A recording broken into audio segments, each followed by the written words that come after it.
Beacon Press Audio presents Nothing Personal by James Baldwin. This audiobook is narrated by J.D. Jackson. Published by Beacon Press Audio 2021 by permission of the James Baldwin Estate. Forward. In 1964, James Baldwin and Richard Avedon collaborated on Nothing Personal. The images were by Avedon, words by Baldwin. They'd known each other for decades by then, having worked together on the Magpie literary magazine at DeWitt Clinton High School in the Bronx as teens. In the intervening years, each had achieved success as artists and cultural documentarians. They shared a gift for depth and the ability to capture the zeitgeist. The interplay of words and images in the original version of the book offer an intriguing historical account of mid-20th century American culture. Here, Baldwin's essay stands alone. Something dramatic results. The work transforms from artifact to a breathtaking and prophetic witness. In reading it, I was dumbstruck. How, I wondered, could Baldwin have known what the information age, social media, and the marketization of everything, a shorthand for our current state of late capitalist living, would do to us? How did he know how it would shape us? Baldwin's alchemy was a result of his habit of careful observation and deep study. He watched television. It is a mirror then and now. We have acquired an endless habit of the most superficial forms of self-correction, makeup to make up for our perceived inadequacy, as it were. Nipping, tucking, coloring, all as a displacement for the possibilities of deeper self-reflection and self-creation. Our consumptiveness, Baldwin argues, is so pervasive that sex has become commodity rather than intimacy. If we didn't know these words were published in 1964, we might assume that they described the social media one-click buying and marketing, the pornographic algorithms of desire, our cyborg selves, part screen, part machine, and a little bit of human, and the simulacra which inundate us in the 2020s. Simply put, he saw the 21st century in the middle of the 20th. With that kind of prophetic fire, of course, we have to take his indictments of our society seriously. Recognizing that Americans live as terrified adolescents, he argues, this terror has something to do with that irreducible gap between the self one invents, the self one takes oneself as being, which is, however, and by definition, a provisional self, and the undiscoverable self, which always has the power to blow the provisional self to bits. It is perfectly possible, indeed it is far from uncommon, to go to bed one night or wake up one morning or simply walk through a door one has known all one's life and discover, between inhaling and exhaling, that the self one has sewn together with such effort is all dirty rags, is unusable, is gone. And out of what raw material will one build a self again? This fear, he claims, reaches all the way to the top. And in that assessment, Baldwin even anticipates the age of Trump, the male politician who, as he describes it, is absolutely indistinguishable from the American boy. He doesn't even seem much closer to the grave, which fact, in the case of most of our most influential politicians, fills a great many people all over the world with despair. And that perhaps is the heart of the lesson. Captured in an unrepentant childlike state, we are too eager to think we can just turn a page or turn a blind eye. We want to escape the ugliest of moments, and are therefore bound to repeat them. So to repeat his question, how will we build a self again? Certainly, these pages offer a guide.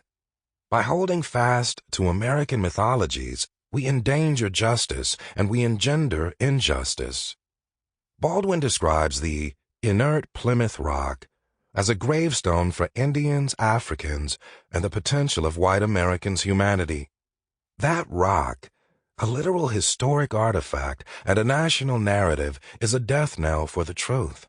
The truth, as Baldwin sees it, is that the country was settled by a desperate, divided, and rapacious horde of people who were determined to forget their pasts and determined to make money.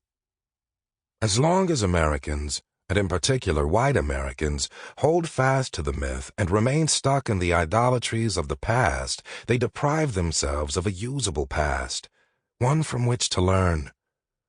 For Baldwin, this is something more than what Marx described as false consciousness. It is both shaped circumstance and deliberate choice, and it is as personal as it is political. We do not have to be this way. As we read his words today, I hope we can honor the indictment and consider our choices. What, for example, is the usable but neglected past at our disposal? It isn't only found in the mythic origins, but even in how we describe many of our most heroic historic events.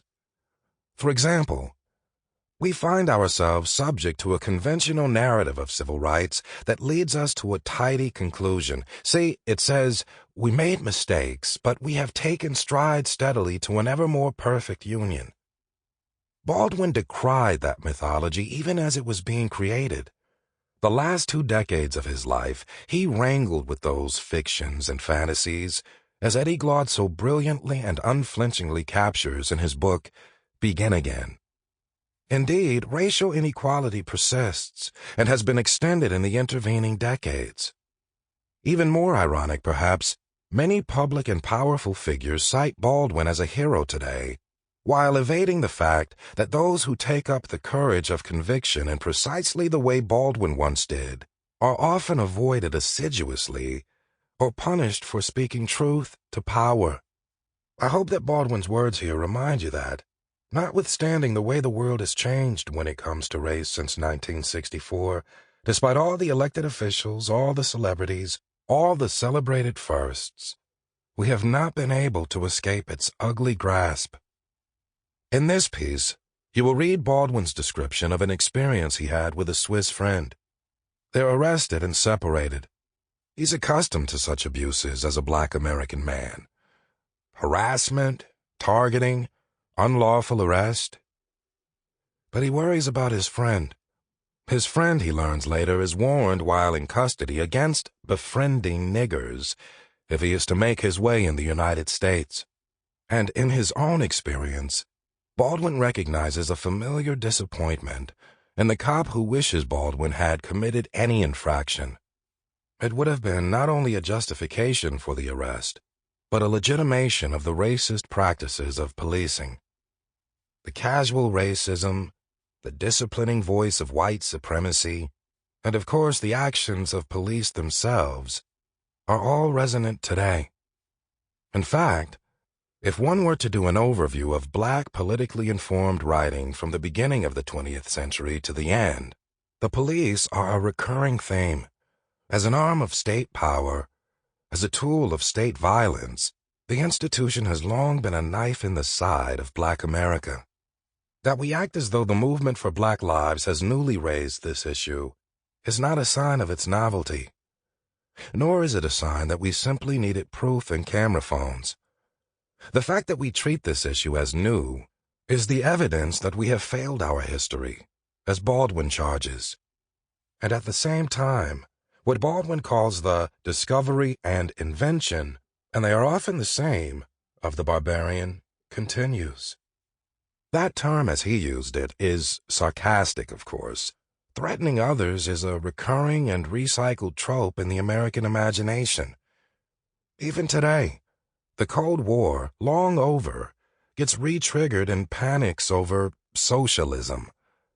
Nativism is regurgitated in narratives of Central American intrusion, and xenophobia is ignited in terrorizing caricatures of the Middle East.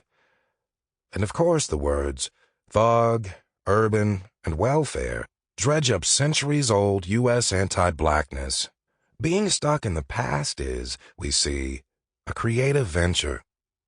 It is the matter of saying, Sample complete.